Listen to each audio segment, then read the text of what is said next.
அல்லாஹும்ம அஇன்னி அலா திக்ரிக வ ஷுக்ரிக வ ஹுஸ்னி இபாதத்திக்.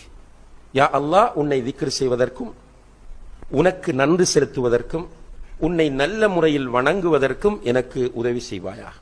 இந்த துபர குல்லி ஸலா, ஒவ்வொரு தொழுகைக்கு பின்னாலும் என்று சொல்லும் போது சில அறிஞர்கள் அதற்கு விளக்கம் சொல்றாங்க. தொழுகை முடிகிற நேரத்தில் அத்தஹியாத்தெல்லாம் ஓதி அல்லாஹும்ம இன்னி அஊது பிக மின் அஸாபி ஜஹன்னம் மின் அஸாபில் கப்ர் எல்லாம் ஓதி சலாம் கொடுப்பதற்கு முன்னால் அல்லாஹும்ம அஇன்னி அலா திக்ரிக வ ஷுக்ரிக வ ஹுஸ்னி இபாதத்திக் என்று ஓதுவது.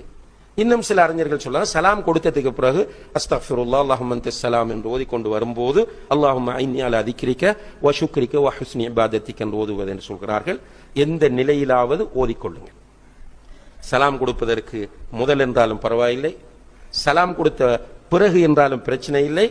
இந்த துஆவை ஓதுவது அல்லாஹுக்கு நன்றி உள்ளவர்களாக நாம் மாறுவதற்கு மிக சிறந்த ஒரு காரணமாக இருக்கிறது. அல்லாஹு தஆலா அதற்கு நம் எல்லோருக்கும் தௌஃபீக் செய்வானாக.